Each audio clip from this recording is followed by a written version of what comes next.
Everyone, ಹೇಗಿದ್ದೀರಾ ಎಲ್ಲರೂ?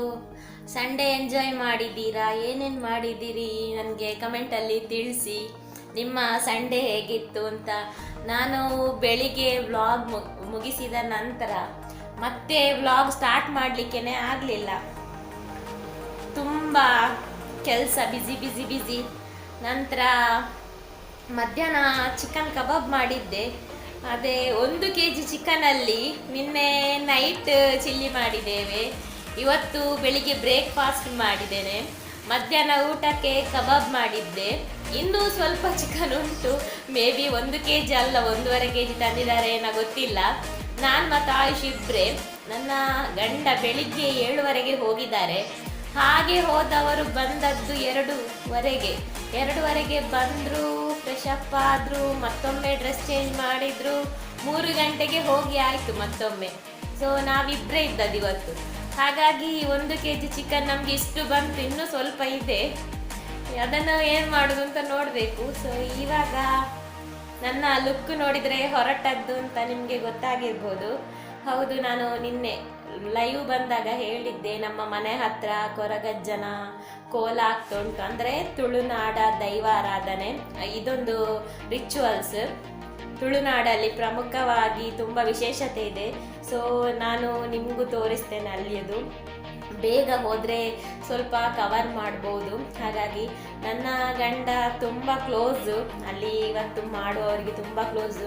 ಹಾಗೆಯೇ ಫ್ಯಾಮಿಲಿ ಕೂಡ ತುಂಬಾ ಕ್ಲೋಸು. ಲಾಸ್ಟ್ ಇಯರ್ ನಮ್ಮ 10th ವೆಡ್ಡಿಂಗ್ ಆ್ಯನಿವರ್ಸರಿ ಇತ್ತು. ಸೊ ಅವರೆಲ್ಲ ಫ್ಯಾಮಿಲಿ ಸಮೇತ ಬಂದು ತುಂಬ ಫಂಕ್ಷನ್ ಸುಧಾರಿಸಿದ್ದಾರೆ. ನಮ್ಮ ಫ್ಯಾಮಿಲಿಗಿಂತ ಜಾಸ್ತಿಯೇ ಸುಧಾರಿಸಿದ್ದಾರೆ. ಪಾಪ ಬೇಗ ಬಂದು ಎಲ್ಲ ಕೇಕ್ ಕಟ್ಟಿಂಗಿಂದ ಹಿಡಿದು ಎಲ್ಲ ಊಟದ ವ್ಯವಸ್ಥೆ ತನಕ ತುಂಬಾ ಹೆಲ್ಪ್ ಮಾಡಿದ್ದಾರೆ, ಅಂದರೆ ಸುಧಾರಿಕೆ ಮಾಡಿದ್ದಾರೆ. ಸೊ ನನ್ನನ್ನು ಬೆಳಿಗ್ಗೆಯಿಂದ ಹೇಳ್ತಿದ್ರಂತೆ ಅವರ ಮಿಸ್ಸಸ್, ಅವರು ಯಾಕೆ ಬರಲಿಲ್ಲ ಅಂತ. ಸೊ ಆಗ ಈಗಾದರೂ ಬೇಗ ಹೋಗುವ ಅಂತ ಹೊರಟಿದ್ದೇನೆ. ಹಾಗೆಯೇ ಅಲ್ಲಿಯ ಕೆಲವೆಲ್ಲ ವಿಶೇಷತೆ ನಿಮಗೆ ಹೇಳ್ತೇನೆ. ಸೊ ಇವಾಗ ಹೊರಡ್ತೀನಿ. ಇವಾಗಲೇ 6:15 ದಾಟಿದೆ. ಓಕೆ, ಆಯುಷ್ ಆವಾಗಲೇ ರೆಡಿಯಾಗಿ ಕೂತಿದ್ದಾನೆ. ಓಕೆ, ಹೊರಡೋದು. ಆಯುಷು ಬೊಬ್ಬೆ ಹಾಕ್ತಾ ಇದ್ದಾನೆ, ಮಮ್ಮ ಹೋಗುವ ಅಂತ. ಯಾಕೆಂದರೆ ಭಜನೆಲ್ಲ ಉಂಟು, ಅದಕ್ಕೋಸ್ಕರ ಅವನಿಗೆ ಭಜನೆ ಕೇಳೋದಂದರೆ ಇಷ್ಟ. ಗಾಡಿ ತರಲಿಲ್ಲ, ನಾವು ನಡ್ಕೊಂಡು ಹೋಗ್ತಾ ಇದ್ದೇವೆ. ಗಾಡಿ ಟ್ರೇ ಮತ್ತು ಹೊರಡುವಾಗ ತೆಗಿಲಿಕ್ಕೆ ಕಷ್ಟ, ದೂರದಲ್ಲಿ ಪಾರ್ಕಿಂಗ್ ಇದೆ. ಹಾಗಾಗಿ ರೋಡಲ್ಲಿ ಹೋಗೋದು ಬೇಡ, ಕಾಲು ದಾರಿಯಲ್ಲಿ ಹೋಗುವ ಅಂತ ಹೇಳ್ದೆ ನನ್ನ ಅಣ್ಣ. ಸುಮ್ಮನೆ ತಮಾಷೆಗೆ ಆಯುಷ್ನಿಗೆ ಅಣ್ಣ ಅಂತ ಹೇಳಿದೆ. ಅವನನ್ನು ರೋಡಲ್ಲಿ ನಡಿಲಿಕ್ಕೆ ಬಿಡ್ತಿರ್ಲಿಲ್ಲ, ಸೈಡಿಗೆ ಹೋಗಿ ಅಂತ. ಸೊ ಯಾವುದು ಬೇಡ ಅಂತ ಈ ಕಾಲು ದಾರಿಯಿಂದ ಹೋಗುವ ಅಂತ ಇಲ್ಲಿಂದ ಬರ್ತಿದ್ದೇವೆ.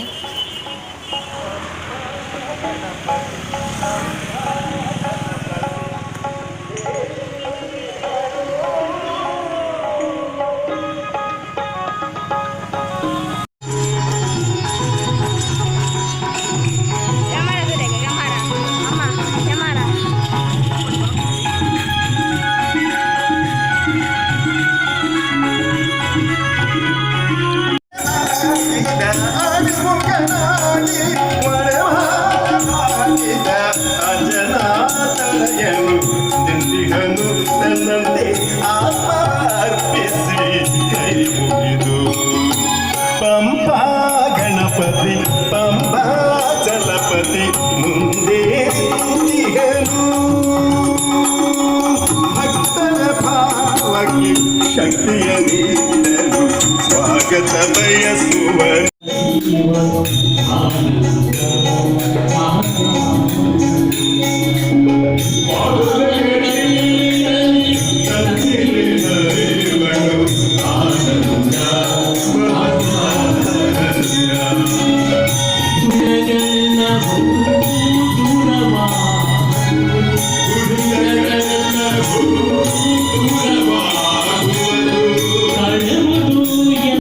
ಇವತ್ತು ಬೆಳಿಗ್ಗೆ ಪುನಃ ಪ್ರತಿಷ್ಠೆ ಆಯಿತು.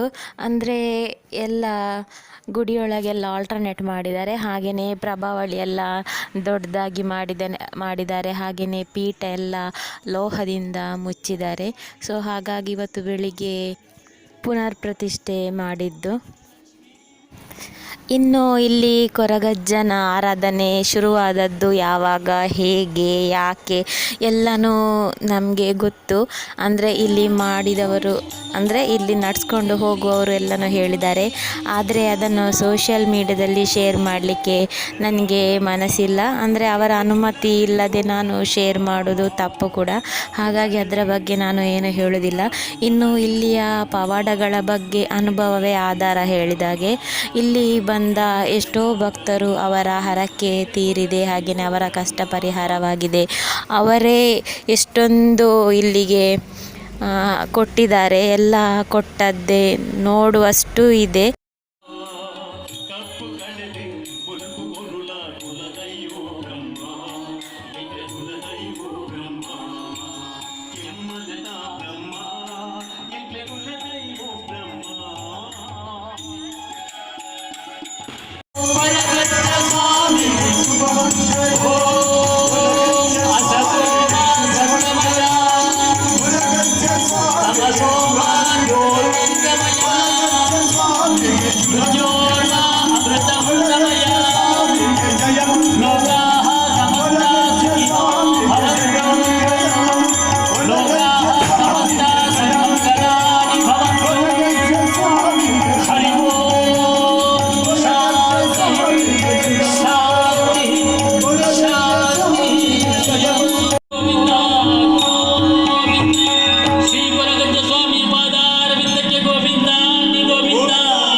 అమ్మాయి నన్ను మందు ಶತ್ರುಡಿನೇ ವಜ್ರಧರ ಮನೆಟ್ಟು ವಶವಾಯಿಸಿನ ನಾಗಬ್ರಹ್ಮೇರ್ನಾದ ರಾಕುಲ ಕುಟುಂಬದ ನಾಗಬ್ರಹ್ಮೇರ್ನ ಪಂಥ ಸ್ಥಳದ ನಾಗಬ್ರಹ್ಮೇರ್ನ ಕಟ್ಟಂದರು ಮತ್ತು ತಾರಾಜ್ಯ ಬುದ್ಧಿ ರಾಜ್ಯವು ಮಣ್ಣಗ ಈ ಗ್ರಾಮಡು ಗ್ರಾಮ ದೇವಲೆನ್ನು ತರೆ ತಕ್ಕಾವುದು ಶತ್ರುಡಿನಿ ರಾಜ್ಯನ್ ದೇವಲೆ ನೆನ್ವಾರ್ಗೆ ಬಂತು ಶತ್ರುಡಿನಿ ಜುಮಾದಿ ಬಂಟನ ಧರ್ಮನು ಬಂತು ಅವೇ ಪ್ರಕಾರ ಕರೆಂಟ್ ಬಪ್ಪು ನನ್ನ ಮತ್ತು ಅವೇ ಪ್ರಕಾರ ಈ ಪಂಚಾವರಣದ ಪುಂಚದ ಮಣ್ಣಿನ ಆರಾಧನೆ ಕಂತು ಸರ್ವ ಶಕ್ತಿನ ದುಂಬಿಸಿ ಬಂದವೇ ಪ್ರಕಾರ ನಮ್ಮ ಬದುಕೆ ಬಂಗಾರ ಕುಲೋಕು ಸಿಂಗಾರ ಇಚ್ಚಿನ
ಇನ್ನು ವ್ಲಾಗ್ ಕಂಟಿನ್ಯೂ ಮಾಡಲಿಕ್ಕೆ ಸ್ವಲ್ಪ ಕಷ್ಟ ಸಾಧ್ಯನೇ.